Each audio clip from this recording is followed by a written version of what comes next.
write the and conduct Frank Sinatra's last special on TV. In fact, Frank was sitting in that audience there and said to the producer, "Never do that for me. If you do that for me, I'm going to kill you."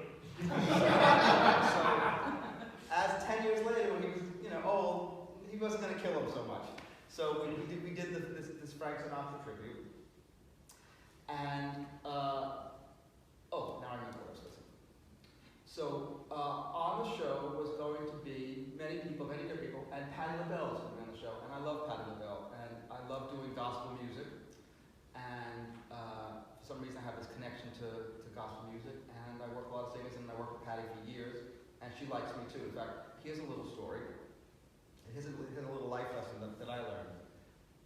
Do your best, do everything you can, and never expect anything in return.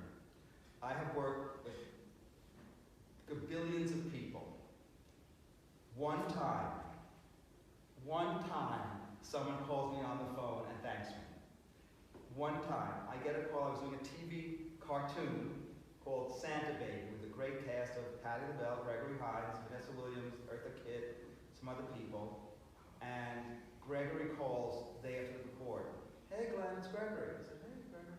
He goes, "Listen, I want to thank you for yesterday. It was such a great session. Thank you for the song and thank you for doing it." And I said, "I'm in shock, Gregory. You are the only person who has ever called to tell me that." And over the years, I learned, don't expect it. Even recently, with the Carnegie Hall thing, I delivered to them the greatest album they've ever heard. This is their big project. A week later, they listened to the final mixes and said they liked it. And my engineer was going, "They don't like it. They don't. What are we going to do?" I said, just wait. And I've learned, write thank you notes, now thank you emails, be gracious, be kind, appreciate the work, and whatever you do, don't expect anything back from them. The universe will take care of the thank you notes, I promise. Don't expect the thank you notes from them. Another little thank you note that I got from Patti, which wasn't a thank you note, but I got it. When we were doing Santa Baby, I was hired to do the score and the song, and again, before the talent was brought in to do it. And of course, Patti's a big recording star. So she and her agent said, "Well, we're not sure who's doing the music. And, we want to know, we want to prove it." And they said, "Well, Glen Roven's doing the music." And Patti said, "Oh, never mind, fine." So without even hearing it, she just trusted it, and that's, again, very interesting. So here's the story with Patti on this.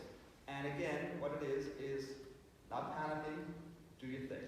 So as you can tell, for any rehearsal, for anything, you're not going to have enough rehearsal time. I don't care if it's the Vienna Philharmonic, I don't care if it's an opera, I don't care if it's Nathaniel's piece, I don't care what it is, you're not going to have enough rehearsal time. We're rehearsing, getting ready to do Patti LaBelle, a rehearsal for her on Frank Sinatra show. And when you rehearse in a rehearsal room, because if you rehearsed on stage where the cameras are, and the cameras are all getting paid, so a rehearsal hour on stage with cameras costs $100,000 in the budget, so you rehearse off stage. In the rehearsal, you learn it, then you go on stage.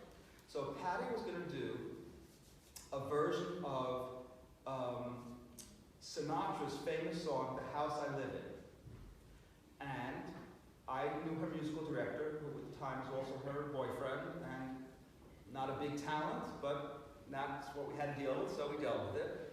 And I explained to him what I wanted. He said, "Oh yes, Glenn, I got it. I'm writing right now. I'm going to be great. It's going to be great." I said to the producer, "I'm worried, but never mind." So they fly in from New York, or from Philadelphia. She lives in Philadelphia, getting ready to rehearse. And here's what they say: "Oh, Glenn, the airlines lost the arrangement." And I didn't say, "Well, why didn't the dog eat it?" You sure the dog didn't eat the arrangement? The airlines lost the arrangement. We're rehearsing that in an hour, shooting tomorrow. Okay? What that means, obviously, they didn't do the arrangement. They just thought it was magically going to happen, and I made it magically happen. So I got to the piano. I said, okay, how's that this? Yeah, Glenn, that's exactly what we did. That's great. Of course, I had a choir here. Well, I had the best singers in LA, and they were all great. So I said to actually Philip Ingram, who's in the choir, who's James Ingram's brother. We don't know James Ingram, but he was a star in the choir.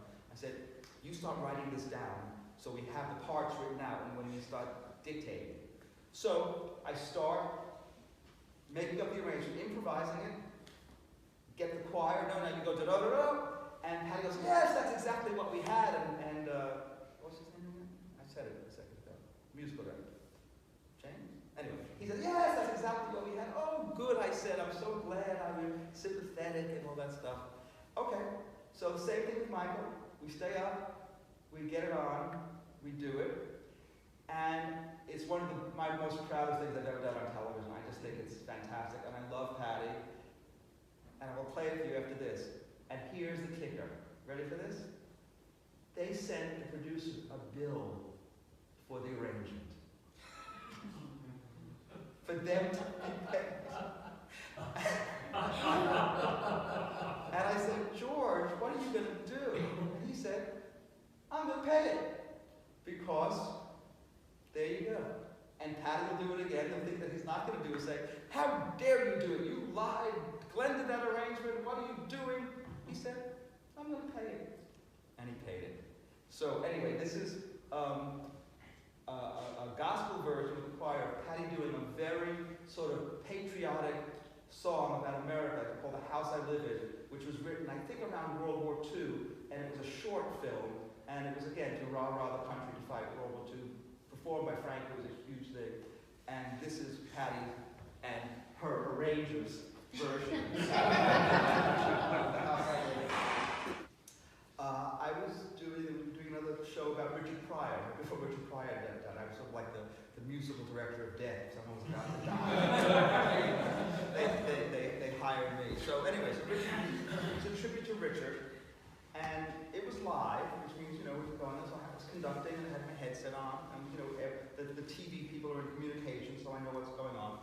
And in my ear, so I was conducting, hey, Glenn. And I thought, well, that's unusual that they're talking to me in the middle of a number. Yes, I push the button, yes. And they go, Stevie Wonder's in the parking lot, wants to perform. I said, oh, what would he like to perform?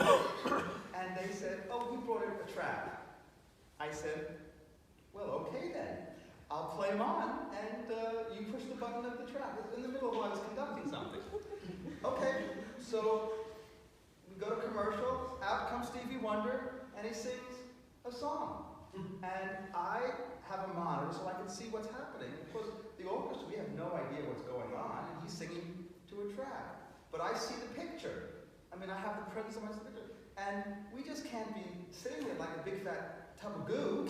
So I say, everyone play. Everyone, you know, pretend you're playing. So the trumpets put up the things, the drummers were doing this, and we were playing. And I was conducting my heart out to a song I never heard.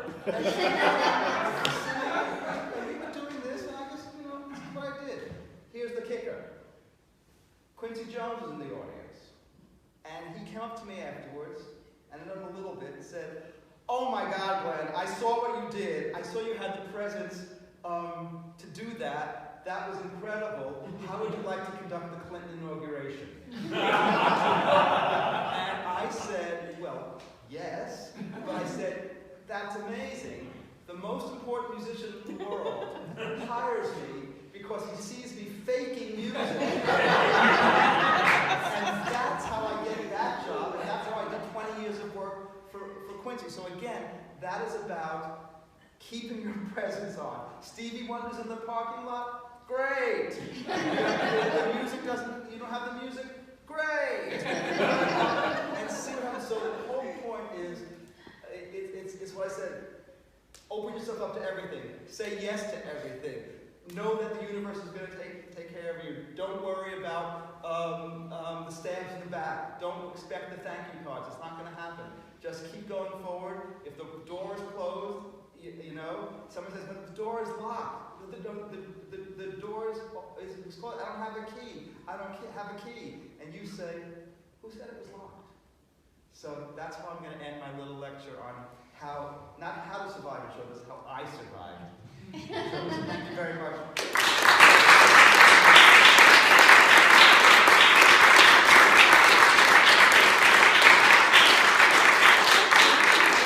So this second symphony, you were all set to record it in the beginning of January. Right. When did you start composing the piece? When was the score done? Those kinds of things. What was your creative time frame? I believe I wrote the symphony I started about May, and it took me about 2 months to write the first movement, which is what it was going to be at that time. And then I don't think I told Everett, but I knew it wasn't finished. I knew it came out really well. You know how it is when you're saying you're rolling. So probably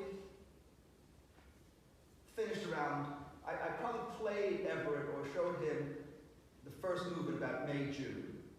And then I said, I'm going forward. And I probably finished it by August, end of August, and I probably orchestrated it by September. But he had committed to doing it after the first movement, although I never believed that, even with someone like Everett. So it probably took me 6 months to do it. But another thing that I've learned is, as you can see, I'm a gun for hire. So when I'm not being hired by someone else, I'm writing my own stuff. So I learned at a necessity to write quickly, because my own time wasn't that much. And I'm sure you're similar. When you're teaching so much, the time you have to compose is precious. So one of the things I developed is learning how to write quickly. So I'd say it was a 6-month beginning to end process. But it would have been a much longer process if I didn't know it was being done. Then it wouldn't have happened. So about 6 months. How did you get your start? How were you able to get into this business? Okay. I was a pianist, and I wanted nothing to do but be in show business and that. So when I was in high school, I answered an ad for a children's theater in New York who needed a piano player. So in a magazine called The Village Voice, which doesn't exist anymore, I'm sure it was like a Craigslist, wanted piano player. And I played children's theater for free, and I met someone, and that person said, hey, you're pretty good. And the next person said, oh, I need someone to play auditions, so y'all play this, and you do that. And I just did it. I just was, constantly working and meeting people and doing good, and that's not without a lot of bumps. I was very young and arrogant and probably unbearable. I learned how to, tie that in, but it's networking. I just played the piano, and eventually I met someone, and I met someone else, and I met someone else, and then I started. In fact, I was at another college, College of the Pacific, and I met a piano player there. My age when I first started was very, very good. I said, come to me, I'll get you started. I'll give you some jobs. He came to New York. 2 years later, he was conducting a big hit on Broadway. And I said, there you go. It's not special. You just come to New York, you work hard, you do your thing, and see what happens. So that's what it was. Everything was, oh, wow, I never thought I'd be getting that. And I think Casey just said, I just created the curriculum for poetry. Never in my wildest dreams would I think that would happen, but I did this poetry album that I produced, and the people who were hiring the person to create the thing just went on Audible and saw my record and said, oh, well, let's hire him. So it's really just putting your shingle out there and connecting. I think these days it has a lot to do more with social media and making sure your website's up, making sure you can connect with people. I had a really good lesson with Safar today, and his music was fantastic. I had nothing to say to him about his compositions. I said, let's work on selling this. Let's work on the next step. Let's work on exposing you to people. So, did that answer your question? Yes. Okay. So how do you stay motivated to